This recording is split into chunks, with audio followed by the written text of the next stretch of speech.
Tervetuloa taas retkelemään mun kanssa tänne Hämmäauteen suolle. Minä olin täällä talvella yhden yön telttaretkellä ja nyt teen sitten paluun tänne. Eipä muuta kuin lähdetään matkaan. Tässä retkellä mulla on nyt mukana ensimmäistä kertaa myös mun uusi teltta. Ja siinä aion nyt sitten yöpyä. Nyt on tosi tämmönen rauhallinen ilta täällä. Etelä-Karjalassakin on tuo maastopalovaroitus voimassa, niin tulistelijoita ei varmaan hirveästi ole. Tuossa oli yksi auto parkkipaikalla.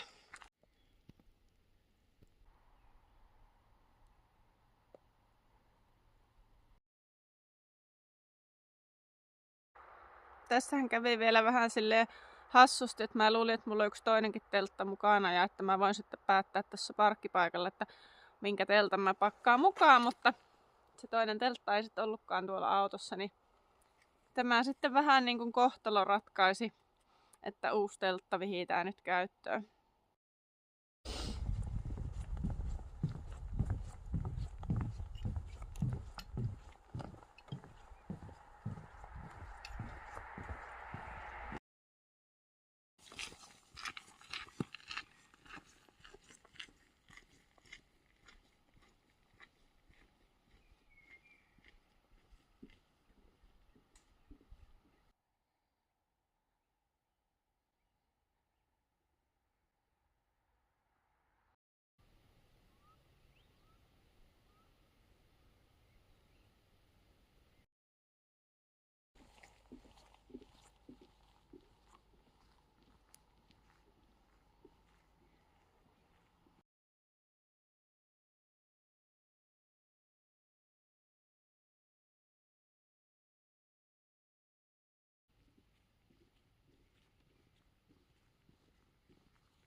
Tästä haarautuu nyt tää polku oikealle ja vasemmalle.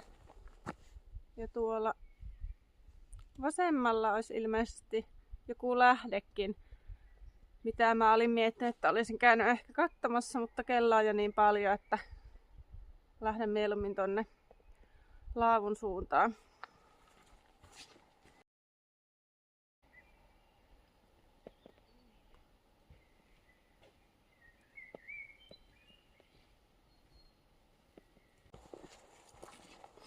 No niin, ja sit saavutaan tänne kohti laavua.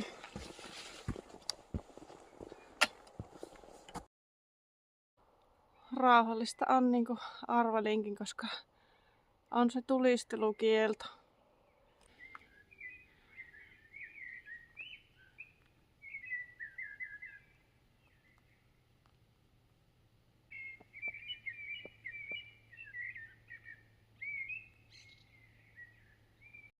Hieman nyt tuottaa tää telttapaikan etsiminen ongelmia. Mä oon nyt sen Mutavellitien varrella.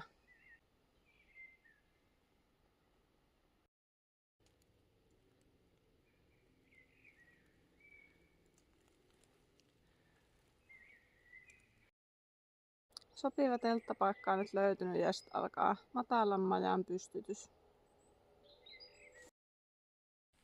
No nyt on vihdoin teltta pystyssä. Valitsin kyllä tosi huonon paikan tälle vaan. Nyt tosiaan melkoinen viritelmä on, mutta tää oli nyt tämmönen ensipystytys. Mutta se täytyy sanoa tästä semmosena positiivisena puolena tästä teltasta, että tää on kyllä tosi tilaava. Niin kuin 2 hengen teltaksikin. Ja hyvät noi absidit.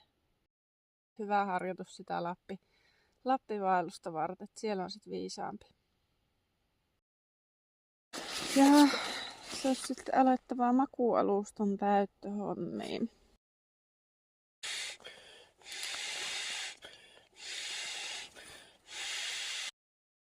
Alkaa olla kello aika paljon, mutta täytyy nyt vielä tehdä nämä iltapalat.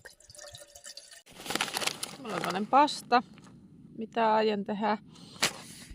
Ja laitan vähän salaattijuustoa sinne sekaan. Tuttavallisemmin fetaa. Ja tonnikalaa.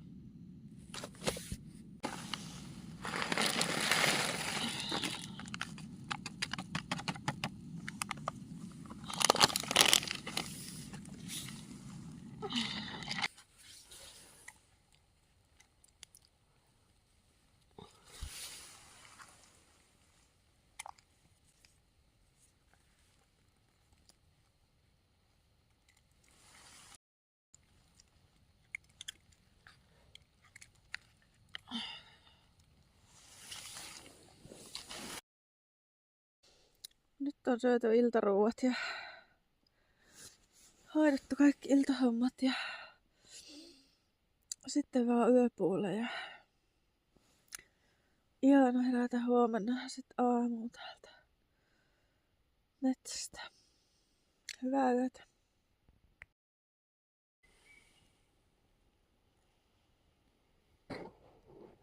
Huomenta. Täällä Hämmäauteen suolla on nyt herätty tämmöiseen kauniiseen aamuun ja linnunlauluun. Aamu ensimmäinen tehtävä olisi mulla lähteä etsimään lähde, mikä pitäisi olla tuossa reippaan 350 metrin päässä Linnuntietä. Aamukahvithan sitä pitäisi nimittäin saada. Lähdetään katsomaan, miten tämä homma onnistuisi. Tässä näkyy nyt sitten tämä reitti Linnuntietä ja tuolla olisi se lähde.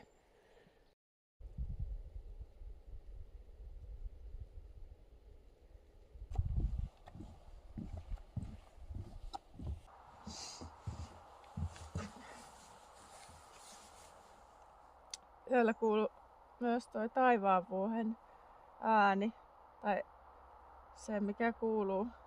Se kuuluu sen pyrstösulista tai jostain kun se lentää. Se on aina jotenkin hienon kuulonen.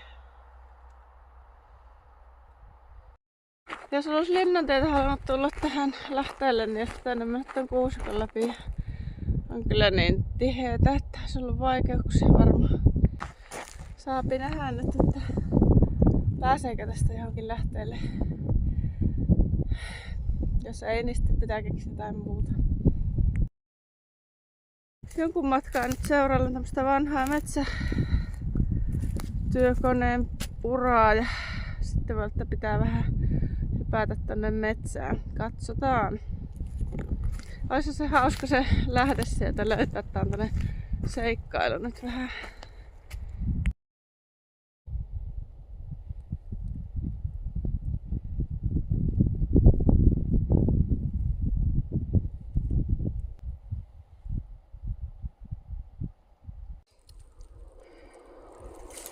Siitä voisi laskea, että paljonko oli kaverilla ikää, mutta minä jatkan matkaa.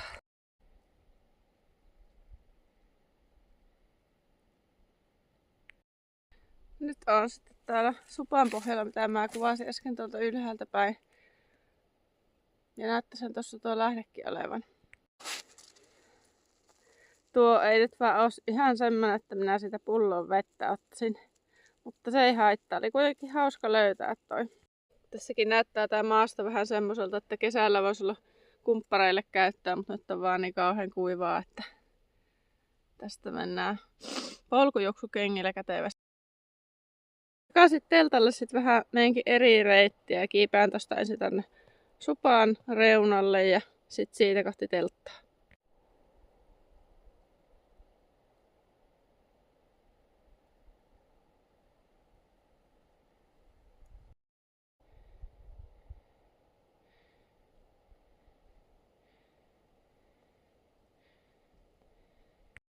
Tästä tuli nyt oikein tämmönen epämääräistäkin epämääräisempi luontoretki.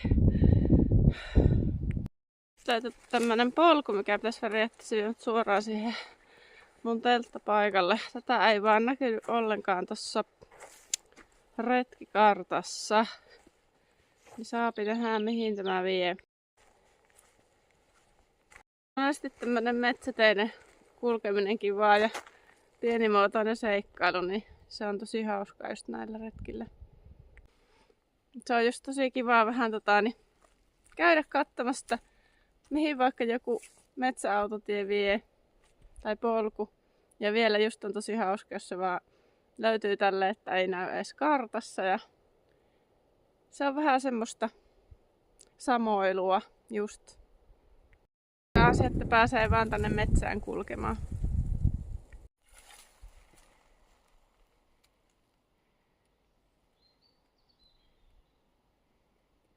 Täällä on tosi paljon noita metsäkanalintoja nyt tällä reissulla, niin on säpsähellyt monta kertaa, kun ne lähtee tuolta metästä niin vauhilla. On tämmöisellä pätkällä, missä mä en talvella ollenkaan käynytkään. Niin ehdottomasti piti lähteä sitten katsomaan, että mitä täältä löytyy. Ja mä toivon, että tonne suollekin pääsis.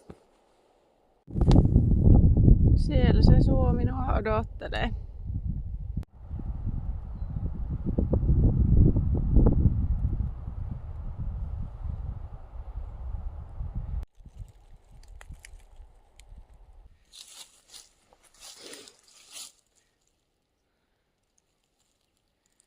No nyt ollaan semmoisella alueella, että täällähän on paljon vettä, mutta tuo ei kyllä näytä yhtään siltä, että minä siitä aamukahvia alkaisin keittelemään.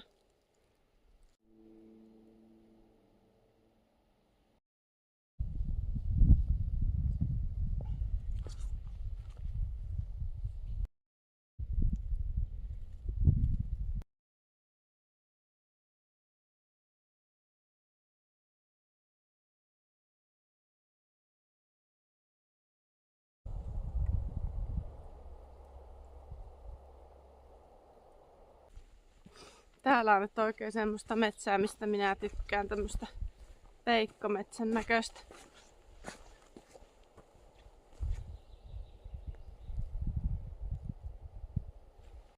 Tässä keittelen nyt kahvia ja sitten kohta paistelen kananmunia. Tosi paljon tuolla laavulla nyt porukkaa.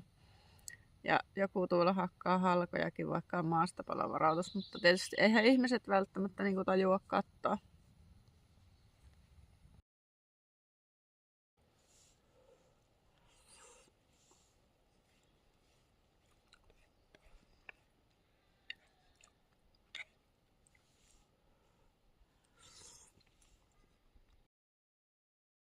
Tuosta nyt kuitenkin vielä letutkin tulille, vaikka sitä sokeria mulla ei olekaan mukana, niin mullapas on banaania ja kermavaahtoakin on ja kaakaojauhoa ja vaikka mitä, että eiköhän tohon makua saada.